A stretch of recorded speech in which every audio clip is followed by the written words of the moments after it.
What's going on, people? We are Tottenham TV, back here for yet another transfer stream for you guys.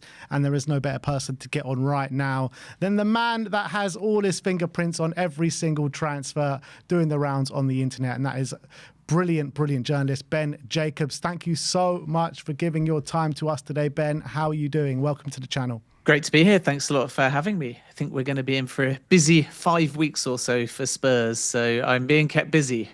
Yeah, I bet you are. And I really hope so, because you're looking at 3 weeks ago, it looked like Spurs were meant business, brought Mohamed Kudus in, got the here we go from Morgan Gibbs-White. And it looked really low that, it was a very un-Daniel Levy-like transfer window.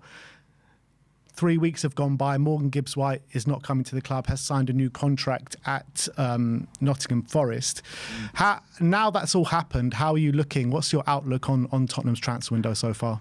Yeah, I think it looked like 2 days, didn't it? And a spend in excess of £100 million. And when you add Gibbs-White and Kudus, you got two proven Premier League players. Kudus still an excellent signing and versatile as well, and not easy to do business with West Ham. So to get that deal for under 60 million, I think Spurs will feel that they've got the better end of the financials there, because West Ham wanted 60 million or more.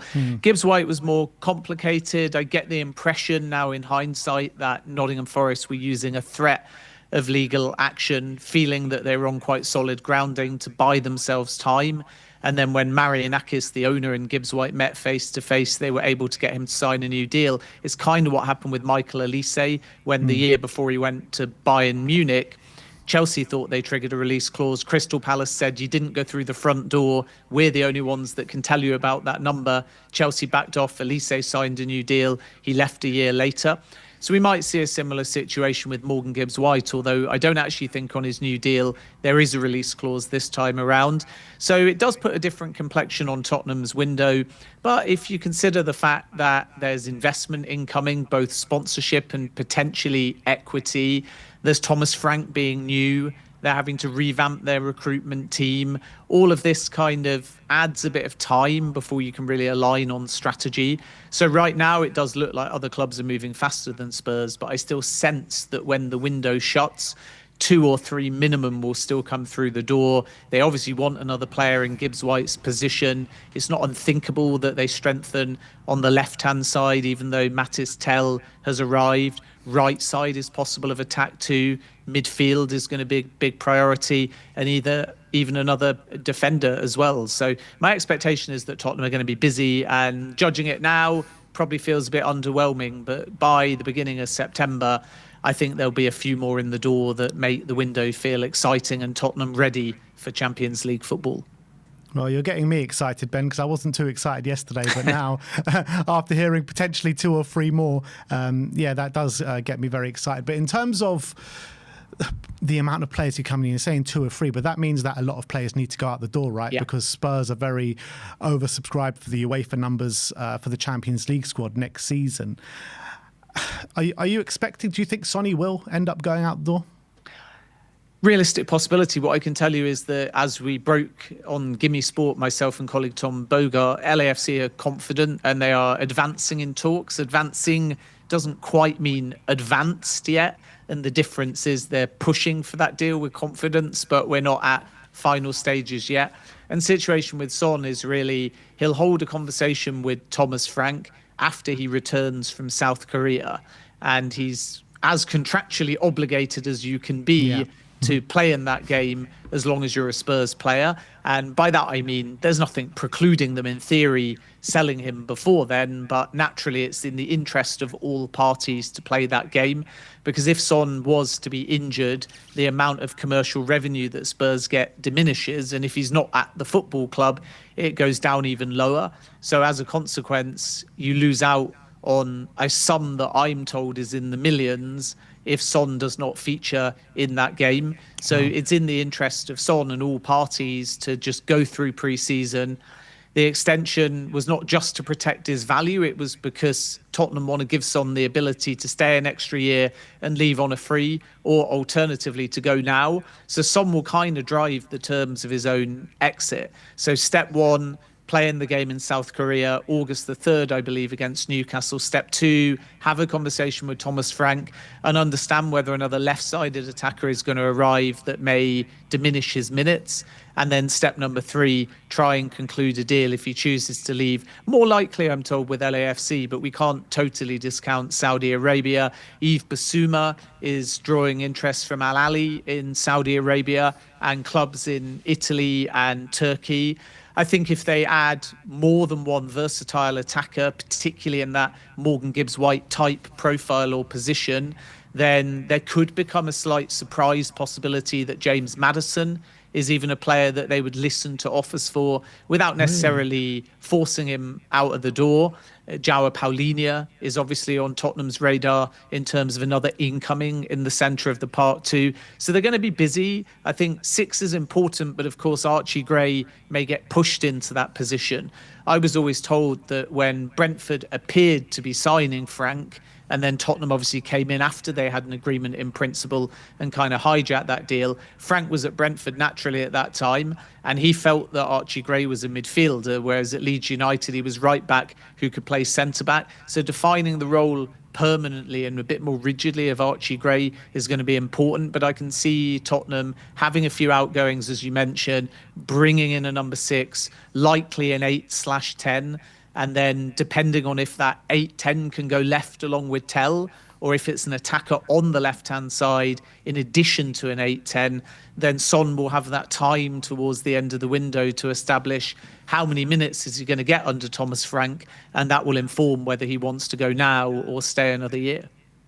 Yeah, back on the point that you just mentioned about James Maddison, that one really surprises me. I mean, I would assume it would have to take a massive fee to get him out of Tottenham, right?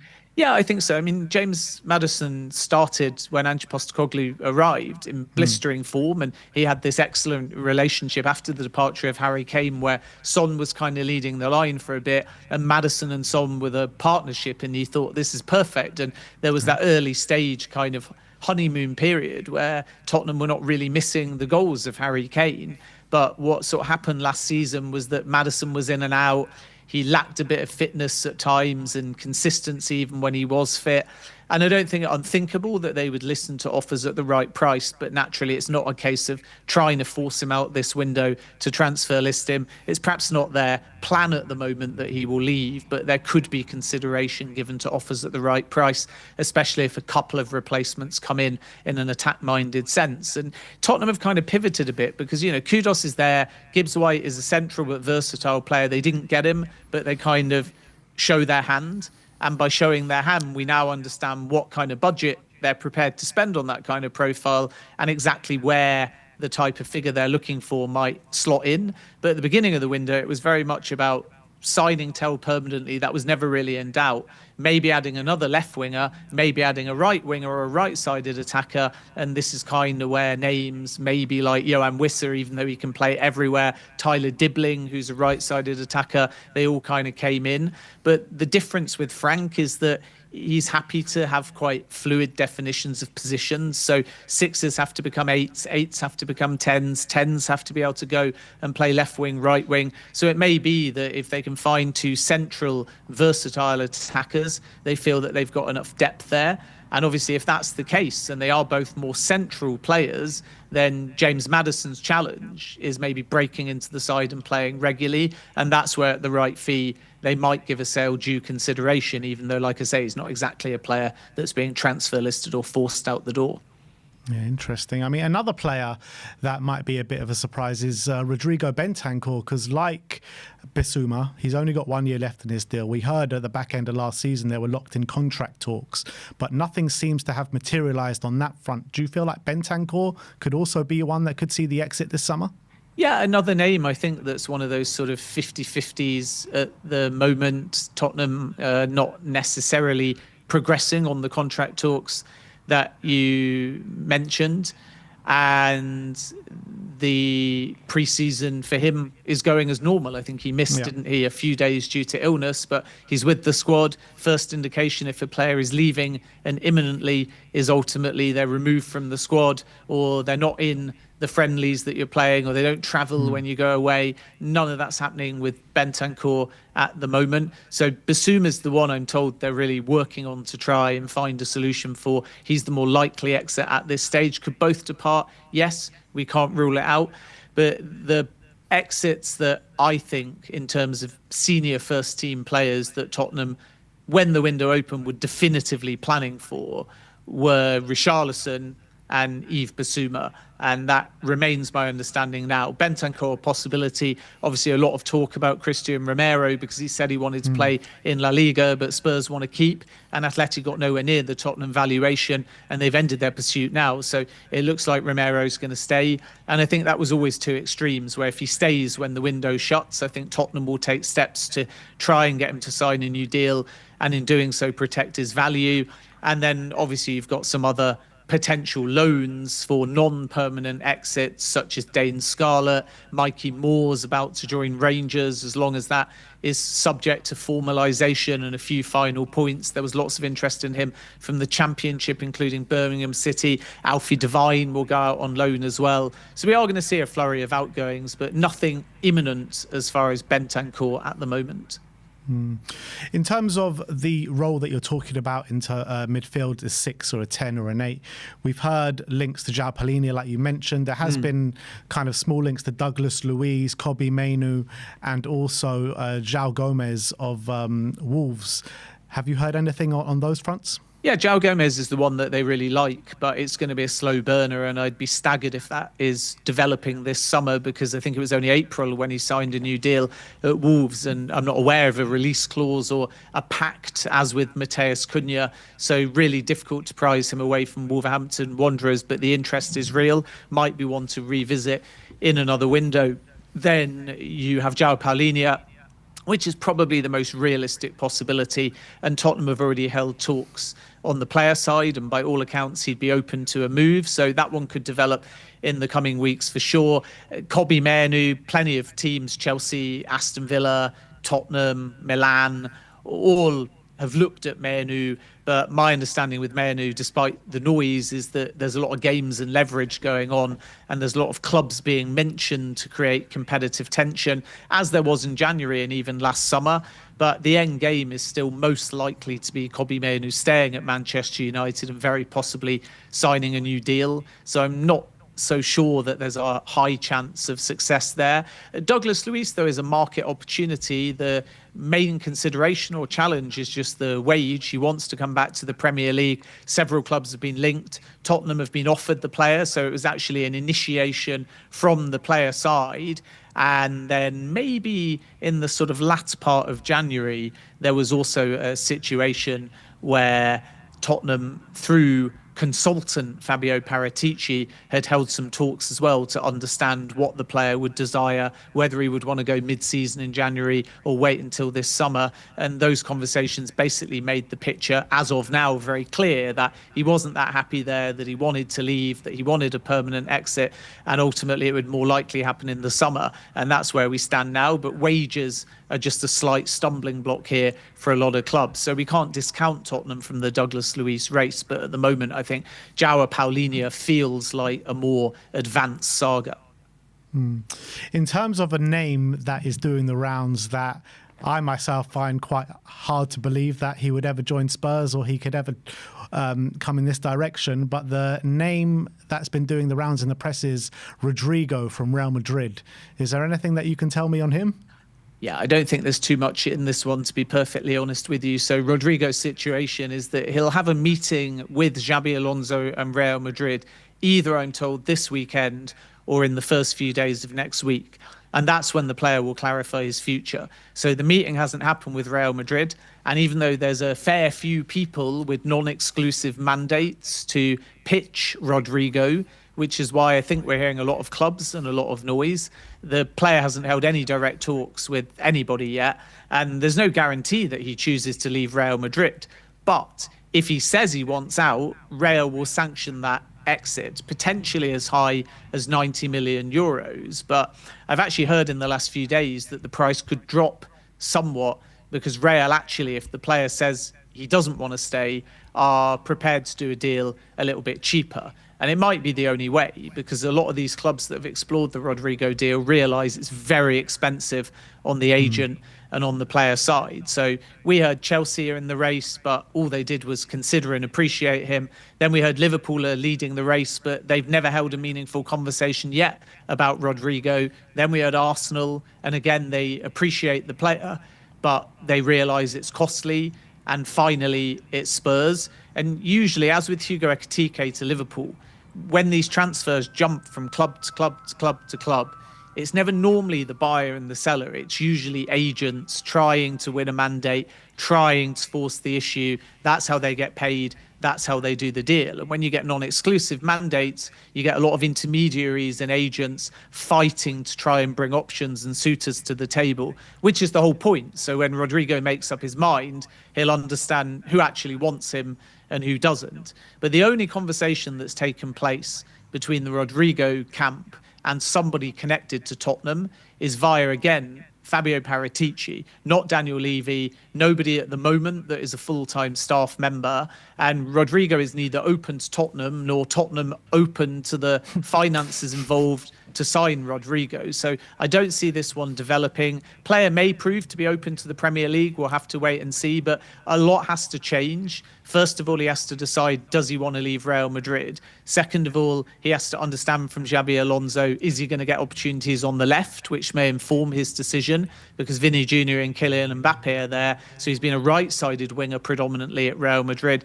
And then third of all, there has to be somebody that can afford the overall finances of the deal, and probably in the region of 250 or 300,000 a week, with big agents' fees, taxes, commissions, a long-term deal, and 90 million euros. All of these are red flags for the usual kind of deals that Daniel Levy endorses, and therefore I wouldn't get too excited if I was a Spurs fan about the possibility of Rodrigo ending up at the Tottenham Hotspur Stadium.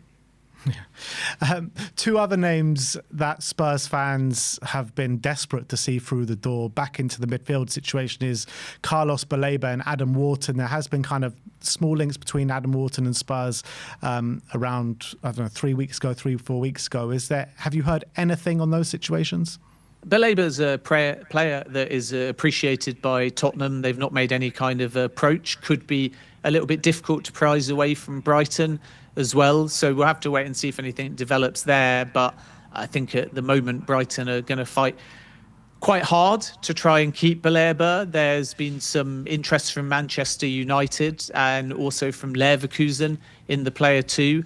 And from people I speak to in and around Brighton, they've rebuffed any sort of initial inquiries so far. So let's see whether anything develops there. But Brighton are in no financial obligation to sell. They're PSR compliant. So you would think it would require the player to drive an exit in this window, and nothing has advanced with any club at this point. Adam Wharton is a player that Tottenham have liked for quite some time, and there's several others, Liverpool to name but one, that historically have looked at him. I'm just not so sure that Crystal Palace will sell there. Palace's ability with any kind of European football to rebuff interest is strengthened, even if they do end up being confirmed as demoted to the UEFA Conference League. And the other thing to understand with Crystal Palace is that Mark Gay is a player they want to sell, and we know that Tottenham obviously looked in January. They don't want him to leave on a free. Gay, on the other hand, is prepared to see out the season, play every week, captain Crystal Palace, then go and play the World Cup. So there's a fascinating scenario there where, as strange as it may sound, because Gay is not going to sign a new deal, Palace are really pushing for him to leave now and get their 40, 45, 50 million. Liverpool may bid, but the price will have to drop significantly. You never know. Tottenham could even return there. But again, the price would have to drop significantly north of £45 million. And as a consequence, this could be a late window deal where Palace cede on the financials. And the reason why I bring Gay up is not just to give you a Tottenham update, because of course they did bid for him in January, but also because that's an exit Palace are planning for. Eberechi Eze is another exit that if Arsenal bid and trigger the release clause, it's out of Crystal Palace's control. So there's two names there that Palace are thinking both could go. And that likely means that they shut the door on Jean-Philippe Mateta and also the possibility of Wharton going as well, simply because they will want to keep hold of a lot of these players due to the fact that they've got European football to look forward to, the stars they'll want to keep, and the fact that they've got a lot of games to play. So I think it could be difficult for anybody to get Adam Wharton this window.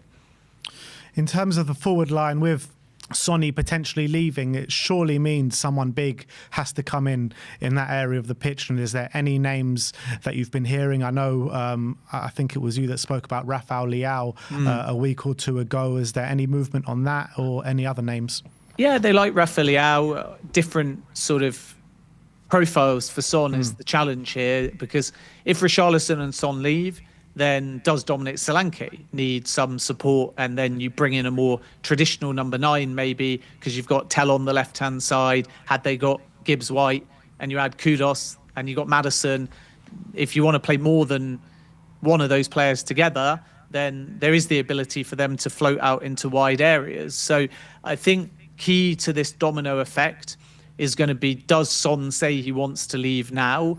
And then they're going to have to determine, is it a Leao? And the interest there is genuine. It's always been very difficult to get Leao away from Milan. So we're not talking about anything advanced yet. But Paratici would likely be parachuted in to be involved in that deal because he's got an excellent relationship with Milan and, to my knowledge, the player side too. So the only slight glimmer of hope with Leao, and I don't think it's yet anything to get overexcited about, is the fact that Milan need to bring in some finances. Milan don't have any kind of European football. If Milan are where they usually are heading into this season with Champions League football, then I think the door on a Leao exit would have been entirely shut. But the fact that they finished outside of any European football and their financial situation is relatively precarious, there could be a window of opportunity to try, but Tottenham haven't moved yet. It's all just an internal shortlisting and discussion because they have to establish if Son and Richarlison go late in the window, they might sign a number 9. If Son stays and Richarlison goes, it would almost certainly be another attacker and probably a young one. If it's Son to go and Richarlison stays, then they may go really big on another left winger. So I think outgoings are going to define the kind of profile that Tottenham are looking for next. And that's why it's very difficult to give you a sort of straight answer of these are the players, these are the positions. And I think this is also why Tottenham are struggling to get going at the moment, because they knew definitively they wanted someone behind the striker, and in fact 2 players behind the striker. They knew they wanted versatility because of how Thomas Frank played, and they knew that they wanted Premier League experience. And they thought they had that in both Gibbs-White and Kudos. Now they're going to have to pivot. And I think they're still looking for that Kudos position, but there is this appreciation in the long run that they might need another left-sided attacker and or they may need a number 9. And sticking with the left for a second, you've got left back, left Destiny Udogie, really the only natural left back. The club, Ben Davies there, who's played more of a centre-back in recent years. Is there a left back on the cards for Spurs? Because we've gone out to the tour with Ben Davies as the only left back, really. Yeah, left back is definitely being considered. It's not been as high in their thinking and their priority at the moment.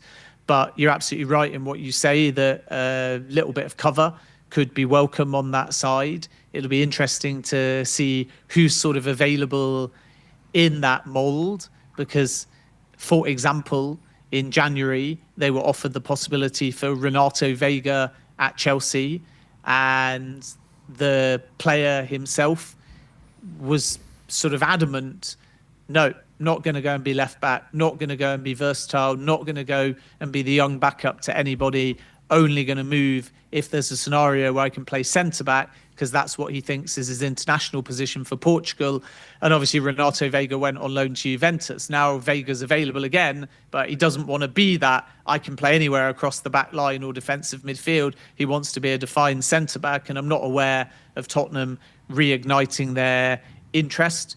We've heard links before with Bradley Locko, who is a defined left-back, playing at Brest at the moment. And I think Tottenham did make an approach a year ago, so we'll have to wait and see whether they rekindle that kind of interest. I'm not led to believe that Spurs are looking for a sort of big money established left back because of the fact that Udogie is the number one at this point. So that would rule out links, I think, that we got last summer with a player like Ben Chilwell, also at Chelsea. I don't think they're going to go down that direction. So if they do bring in a left back, I think it'll be under the age of 24 or 23, young and very much back up and cover to the defenders that they've got at the moment. And this is why I think they're not necessarily calling it top priority at the moment. But you're right in what you say. We could see a left back arrive between now and the end of the window. But Ben, I think we have run out of time, but thank you so much for coming on today. Really great insight into Tottenham's transfer window. Hopefully we'll be able to get you on at some point before the end of the transfer window. But yeah, thank you for coming on today, my friend. Pleasure. Keep up the good work and look forward to coming on again soon. And to you, my friend. See you soon. Take care. Brilliant insight there from Ben Jacobs into the Spurs transfer window. Very interesting what he says, that Spurs could potentially listen to offers for James Maddison. Some other names thrown into the hat there as well. But we do have a Tottenham update for you guys as well. Hopefully my guest and my next guest will be with us very, very soon. Have we sent him a link? I'll send it to him quickly.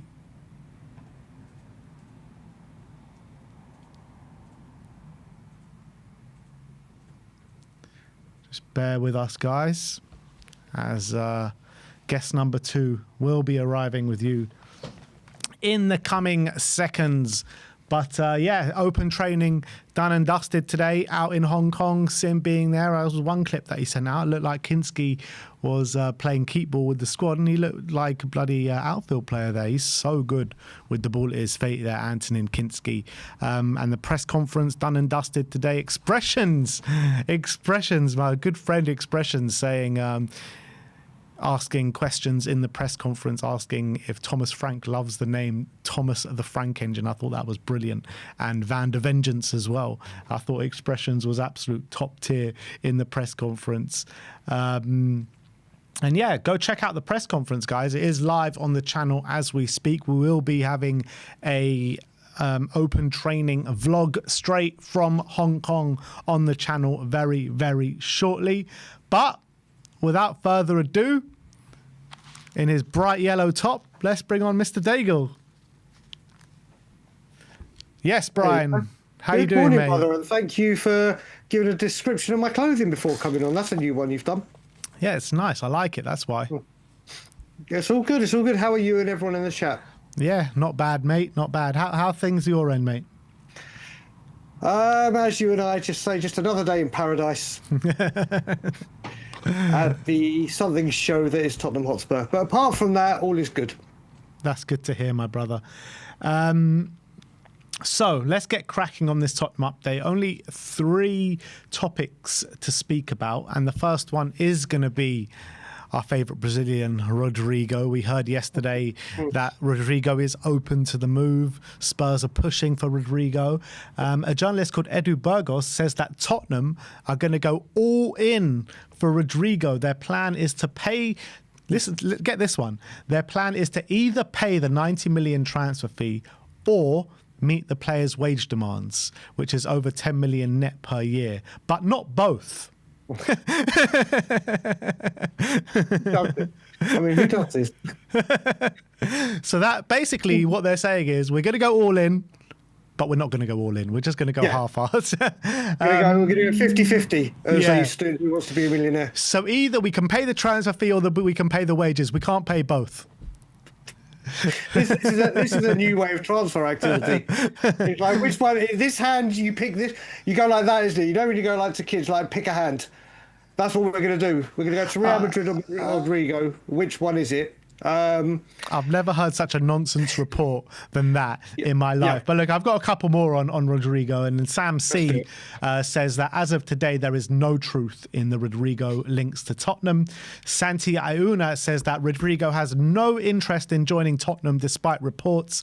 Spurs have made an inquiry, but there is no talk ongoing. And Mario Cortegena says that despite reports in Spain, Tottenham are not looking at players in Rodrigo's position, and he would not be interested in a move there anyway. So I think we can put that one to bed, can't we, Brian? Yeah, I put in the chat whilst you were on Ben Jacobs. I said there's more chance of you and me waking up with David Ginola hairstyles than this deal actually going ahead. It's a name that's just been thrown out there, isn't it? I mean, there's no way it's happening. No way, especially if we're going to go all out and only give the player what he wants, but not the club, or vice versa. Yeah, it's true. And look, Rodrigo, obviously, he's been at Real Madrid for a number of years now. Why would he join Tottenham? Like, there'll be so many other suitors in there for him. Tottenham, there's just no finance. I just can't see us being able to get any sort of finances together to even try and convince him, never mind of him having initial interest to join us. Well, you know what? If this was back in the Poch days, like we're qualifying regularly season in, season out for the Champions League, you'd then go, right, okay, there is a chance because we can guarantee, or we've been able to show back to back to back, I think it was 3-4 seasons in a row, Champions League football, guaranteed at Tottenham. Yeah. Well, it's not that anymore, is it? At the moment, it's not that, and we'd be kidding ourselves to think it was. So I just don't see, especially when the other clubs, like we've heard Liverpool and other clubs that will guarantee Champions League football season after season, he's going to choose that, isn't he? Yeah, absolutely. So look, that's the situation on Rodrigo. Probably the last we speak about it in this transfer window. Next up, Cuti Romero, Jack Pitbrook saying that Romero now looks likelier to stay at Tottenham Hotspur than leave. We've seen a couple of weeks ago or a week ago that AC Milan signed a centre-back in David Hanko, maybe more of a left-sided centre-back, but still a centre-back. So do you think that there is a chance that we can convince Romero to sign that contract? I really hope so, but I don't know why, but I don't think the Romero exit talk is dead. I think a club might come nearer the end of the window and just lay down a chunk of change. But I think, like you and Simeon have said, and like many people have said, I think he needs to commit, doesn't he? We need to see a contract, or that would be the ideal thing. If he's going to stay, commit to the club and sign a contract, and then it puts everything to bed. It puts everything to bed. If he doesn't sign a contract, this is just going to rumble on in the January window, the next summer window. So we shall see. But I really do hope he stays, because when he's there and when he's on his game, he's incredible for us, and there's no getting away from that. The thing is with Romero, right? If he wants to be here, you know, and he puts his heart and soul into it, what a player that you have on your hands. But if he is angling for a move away, it's not really a player that you want in the club, is it? No, you know, but thankfully we haven't seen, like, do you know what we were all trying to say about Morgan Gibbs-White and forcing the move through, and then obviously he didn't. Well, Romero's not doing else, is he? Yeah, that's true. So it works both ways. It works both ways. If he wanted out, I'm sure Romero, as we know with his comments he's made quite openly about the board on occasions, if he wanted out, we'd know about it, wouldn't we? Yeah, you're probably right there. But, you know, there's talk about him being favourite if Sonny was to leave to be the club captain next season. Yep. Would you want him as club captain if he hasn't signed on that dotted line? For this season, probably yes. I mean, if you look at that team right now, Kulusevski's out, that you could say is captain-like material. You got Vicario. Yeah. Sonny goes, and then it's Maddison. Yeah. I've said before, I'd love to see Porro in the leadership team. Not necessarily given the armband, but I'd love to see him in the leadership team. But if you look at that team, and only going on what it is right now, not obviously what may be, he has to be the captain if he stays, doesn't he, really? Yeah, I mean, you're looking at the options, right? So you mentioned Vicario, Kulusevski, Bentancur has got to be... Bentancur's got to be there, and Romero as well, right? So Romero got a year left in his... Well, he's running down his contract and could potentially leave. You've got Bentancur, who's got a year left in his contract. You've got Vicario, who's a keeper, and Kinski might actually be more of a frank keeper than Vicario. I still fully expect Vicario to start the season as number one, but you never know what can happen as the season progresses. So really, that leaves you with Kulusevski, who's going to be out for a big chunk of the start of the season. That doesn't rule him out being captain, but then you've got James Maddison as well. So I don't know which way we go with this. I guess it does land with Romero, and you've got 2 years as club captain to convince him to stay. Yeah, well, I forgot to add Bentancur, which you were right in adding. But like you said, it's the same situation with Bentancur as it would be with Romero, isn't it? It's worse because it's 1 year less. 1 year, exactly. So that's got to be sorted out. But I think if Romero stays and the window closes, he's still a Spurs player, and Sonny has left, then I think it has to be Romero. You know, when we signed Maddison, he got put in the leadership group straight away, was vice captain straight from the off. Do you feel like that's something that we can buy? Can we buy a captain? Can we buy someone that can come straight in and put that armband on? I think you can. Especially with what we've currently got. I don't see any. I mean, let's just say we were linked once again. Not saying that these will happen. Conor Gallagher has led Chelsea a number of times. So God, that would boil some piss if that was to happen. It completely would do. But he has the credentials to be one. And then you just look at the other players we've been linked with, and let's just talk about players we've been linked with. Morgan Gibbs-White could have been, but obviously that's a no-go now. I'm just trying to think of any off the top of my head, some real quality players that we've been linked with that would be captain material. I can't think of many. Yeah. No. Douglas Luiz. Wasn't Douglas Luiz? Paulinho? Paulinho, but have they captained before? I mean, Paulinho would be a good one for what he offers on the pitch. Douglas Luiz, has he been a captain? Has he worn the armband anywhere he's been? Was he a captain? Did he wear the armband on occasions for Aston Villa? That's what I'm trying to think. I mean, John McGinn is pretty much there every single game, isn't he? He's a pretty much a guarantee to be playing. But does he have the credentials? Maybe. I'm just searching it because I'm pretty sure I've seen Douglas Luiz. He has previously captained Villa, yeah. Okay, on multiple times or just the odd few? It doesn't say. It just says he has previously captained Villa. So then there may be. There may be, and I do love captains in the centre of the park as well. So that would be a position that if he was there, that would be interesting. Yeah. And last but not least, Ben Jacobs is from about Yves Bissouma, saying Bissouma has been discussed internally at Al Ahly as a possible target. And apparently I saw a report that Al Ahly are looking to bring in 8 or 9 top players from around Europe this summer. So with Bissouma potentially being one. Do you see Bissouma wanting to go out to Saudi at this stage of his career? Well, it's nice for a team to want to bring 8, 9 top players in, isn't it? Well, what a lovely thing to do. Yves Bissouma said he wants to stay in the Premier League, isn't it? He has said it quite often, and he wants to fight for his place. We all know when players go to Saudi, they go for one reason. Yeah.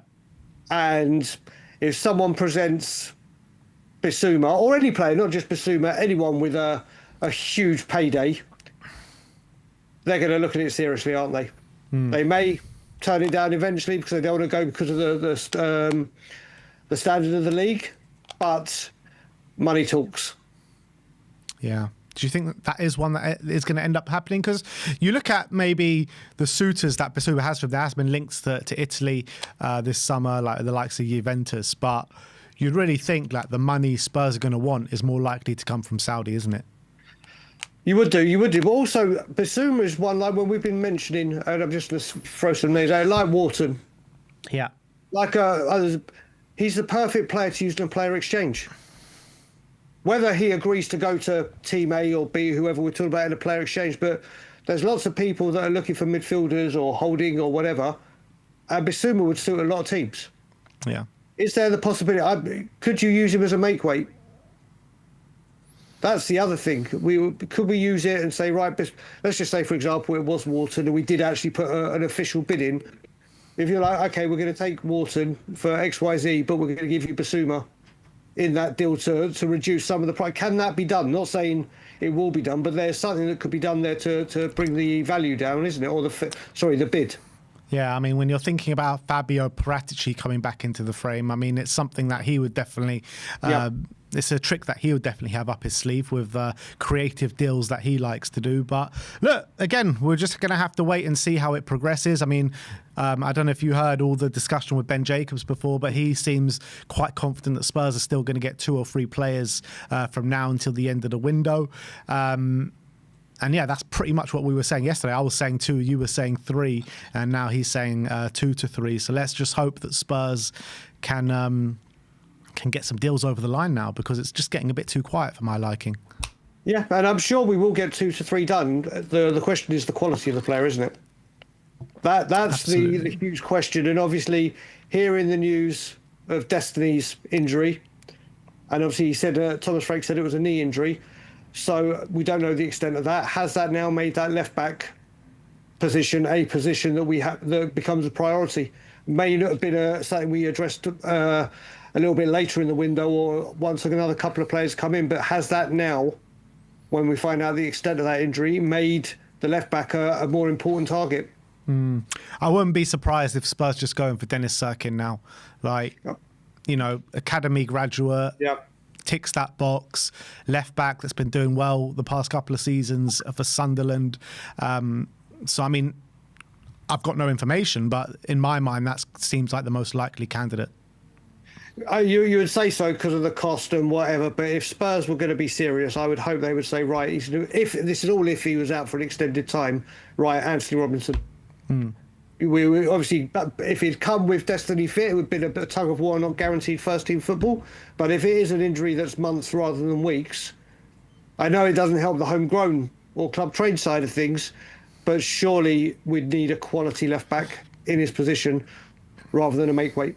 Yeah.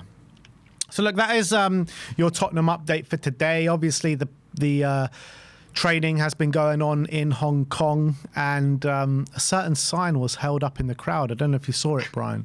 Did you see it? Yeah, I saw Simon's tweet, and I very quickly put on the Jose Mourinho gif saying, if I speak, I'm in trouble. Big trouble. And I don't want to be in big trouble. Yeah. For those of you that don't know, a fan took a "I love Daniel Levy" sign to the T-shirt. Sorry, to the K-Tac. I heart picture of Daniel Levy's face and Levy on the written. Yeah, unbelievable. I'm sure that's one of one been sold. You never know, mate. You never know. There are some crazy people in this world. True. People in the comments saying it was Sean Butler. He's probably selling them. Someone tweeted and said, Brian, I'm going to get you one of these. And I said, good. I could do with some kindling and start the barbecue. So yeah, I couldn't believe that. Did you see that clip as well on our Twitter of Antonin Kinski in that training drill? But he looks like an outfield player. Have you not seen it? He's like playing keep ball, and he's brilliant in terms of the... it seemed like one of the best ones there. Oh, maybe he can be our number 6. Yeah, he can be the deep lying ball playmaker that we need. Yeah, you never know. But it does seem, though, like the end of Sonny is coming, which is a very sad kind of state of affairs at this moment in time. It's just sad that he feels that he kind of needs to go to MLS, where I just don't think that's a place that he should be going right now. Like, I still think he's got a number of years until he can go out to the MLS. Yeah, do you know what? I spoke about this yesterday, and I said maybe because his body's breaking down, and or he's getting to that age and he just wants to play and just have a different style of life, and LA could suit for him. I looked at Chris Cowling put something up where, don't know if you've seen the video, where he's training, and then someone behind Chris Cowling speaks in Korean, or I think it's Korean and South Korean, and says something, and then Chris Cowling goes, "Does that mean cheer up, Sonny, or have a smile?" And they went, "Yeah." And I started looking at it now. Starting to feel that he's probably looking at it as well now. Go, Joe, I've given 10 years to this football club, Champions League football again. and look what this club is doing, as in to help. Like Harry Kane said, match my ambition, I stay at this football club. Is Sonny now looking at this and just going, right, we've got Champions League, we've won a trophy, and look what's happening now? I think Son, I think he's out the door. I think he wants a fresh start to finish his career in a different country and experience different cultures. And fair play to him. Fair play to him. I mean, there could be an element of that, but we did hear as soon as we won the Europa League, he gave indications even then that, Spurs, that his time at Spurs is coming to an end, and, people close to him and players in the squad all got the impression that they might have seen Sonny's last competitive game for Spurs. Yeah. And that's even before the transfer window even opened.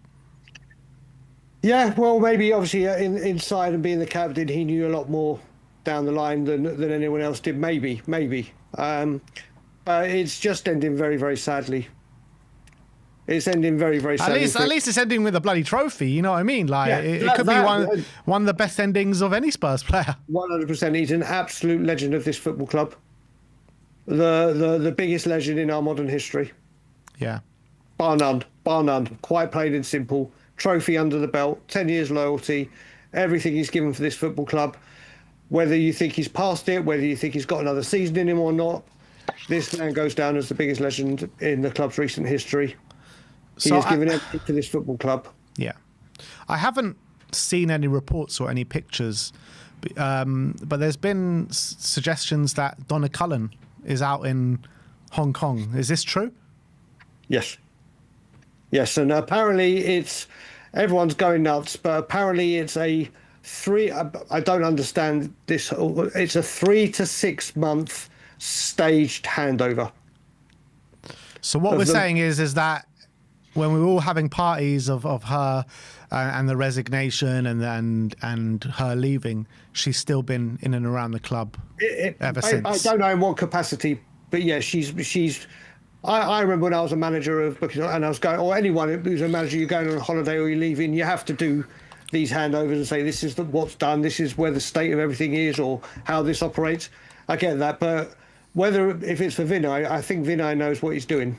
He's been at Arsenal and done whatever. If it's a 3 to 6 month stage handover, then so be it. I just don't get why she needs to be on a tour. I get the handover bit and everything, but why? What are you doing on the tour? Maybe she just wanted a nice little break, a nice little getaway in Hong Kong. Yeah, a bit more attention just before she bows out. Yeah, I mean, how many months has it been since the news broke? So was it? It was just after the final, wasn't it? So it was around May time. Yeah. So it's only a couple of months away, exactly. Months ago. So you're saying that. What did you say? 3 to 6 months? Apparently, that's what people are saying. 3 to 6 months stage handover. Man, just go away. Like, what are you still doing here? Like, seriously, like, what are you still doing here? I thought Donna Cullen was a distant memory at this football club. Clearly not. I mean, of all the people to be hearing about today that's around the club right now, those listen, you never see this with another football club. you never. But this is what we do here. Madness, isn't it? It's absolute madness. You got Cullen, who's handed in her resignation, and we've had a whole kind of announcement that she's left the club. She's on tour with the club, and then you had Paratici, which is a different kind of situation, but he got banned from the club. But he got banned from football in general, and he was still pictured at Spurs week in, week out as well. So we never let go of people. And you know the thing about this as well that makes me laugh is when you look at it and people are saying this was planned, it was always planned, she wasn't pushed, she's left, she was going to wind down, we've known it for a year. So why didn't they do all the whole year they had to, they knew she was leaving? Why wasn't these kind of things taken care of? So when her final day finished, it was like, here you go, here's the reins, your responsibility. Who knows? Exactly. Surely a staged handover should be in your last 2 to 3 months at the club. It shouldn't be after you've actually left. It just doesn't make sense. Unless they didn't plan for it. You mean like a chairman going to the Bahamas in the January transfer window? Yeah, exactly like that. or not having a discussion about targets until 3 weeks before the window. You mean those kind of normal things in a football club? Yeah, those normal things. Okay, gotcha. It's the standard practice here, buddy.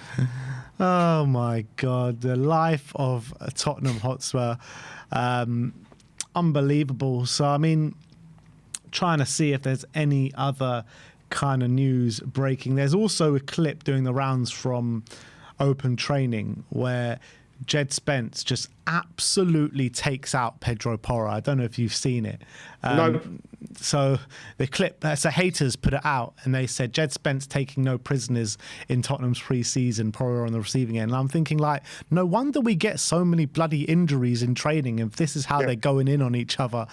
Maybe we can get that clip up quickly. I mean, Pedro Porro, if you look on haters' Twitter, Pedro Porro gets absolutely smashed out. It's actually quite unbelievable. We'll get it up for you in just a second. Yeah, it's this one. So have a look at this, guys. 100%. So look at this. Porro on the ball here. Oh, Jed Spence.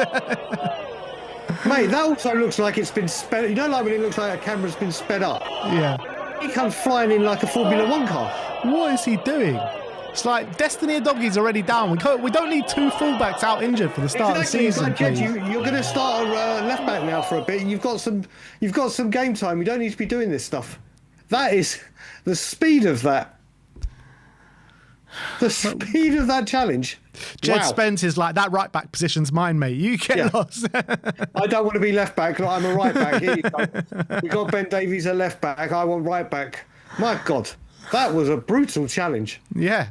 So, and that's in like an open training session in front of all the fans as well. As you do. As you do. Oh, God. That's called having a competitive edge in terms of that right back spot. But look, I don't think there's much else in terms of transfer news, but look, I think we'll leave it there for now. Hopefully some more kind of transfer news will break as the day progresses. But Brian, once again, thank you very much for coming on today. What's the subscriber count? Let's have a look. We're getting there. We are absolutely getting there. We are now. Let's have a look for you, brother. We are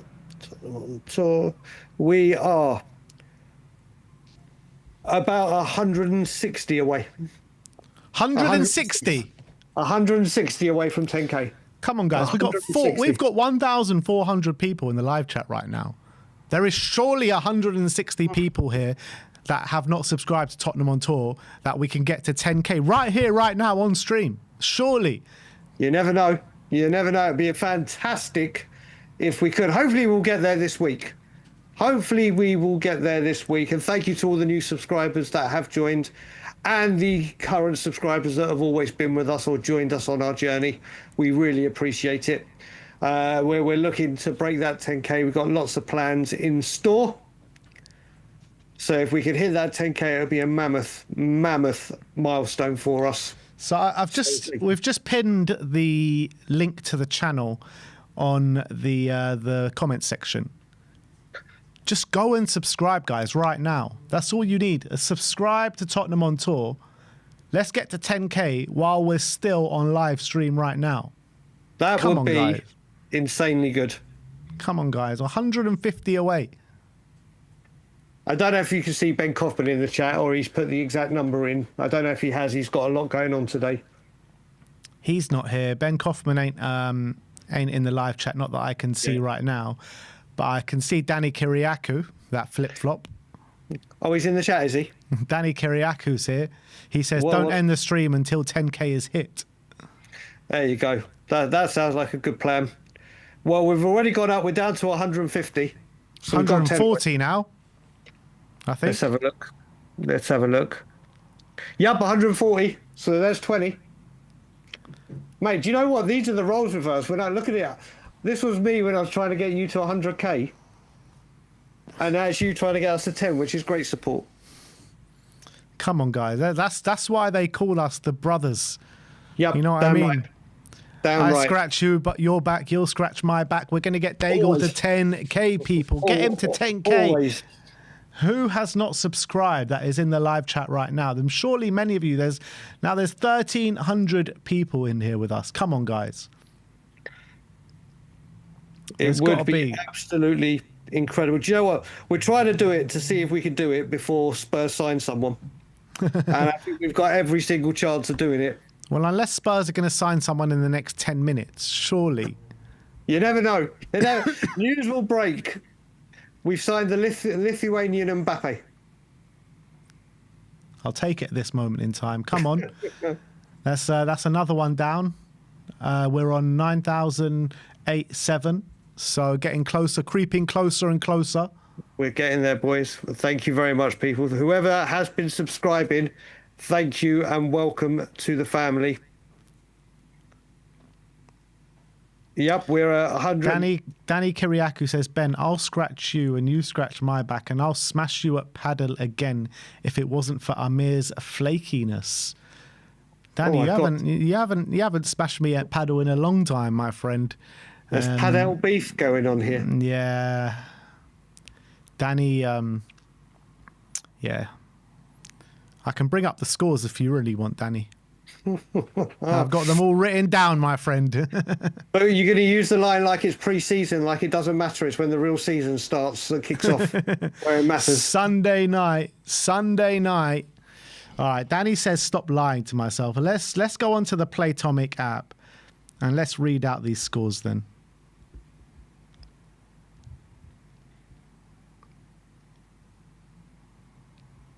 So, my last game played, full game. No, the last game played was Danny and Gilad against me and Amir. It was 1-1 where we didn't get to finish the game.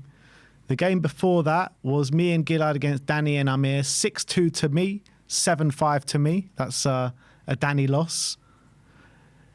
Danny didn't play that game. What was this one? Danny and Amir against me and Gilad. 9-7 to me when we didn't go the tie break and we ended the last set 4-1 to myself. Ben's bringing the receipts. I'm bringing the receipts, mate. The one before that was me and John against Amir and Danny. 6-1, 6-1. And the last time that Danny beat me was on the 13th of July. We're sitting here 29th of July, mate. So there you go. Receipts.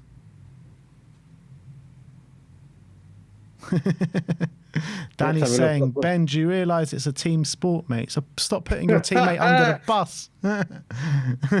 All right, we're still around the 130, which is great. We've got a few days to get the other 130. But thank you to all the others that have subscribed. Yeah. 9,088 now. So by tomorrow we're going to be there. By tomorrow we're going to be there. But I think we're going to leave it there. If you haven't already, smash that subscribe button on Tottenham on Tour and on We Are Tottenham TV as well. Bring you daily Tottenham news. Content regarding the open trading session is about to hit your screens as well. Big up to Daigle, big up to Ben Jacobs, and we'll see you all very soon. Like, subscribe, and comment. And as always, come on you Spurs. Come on you Spurs.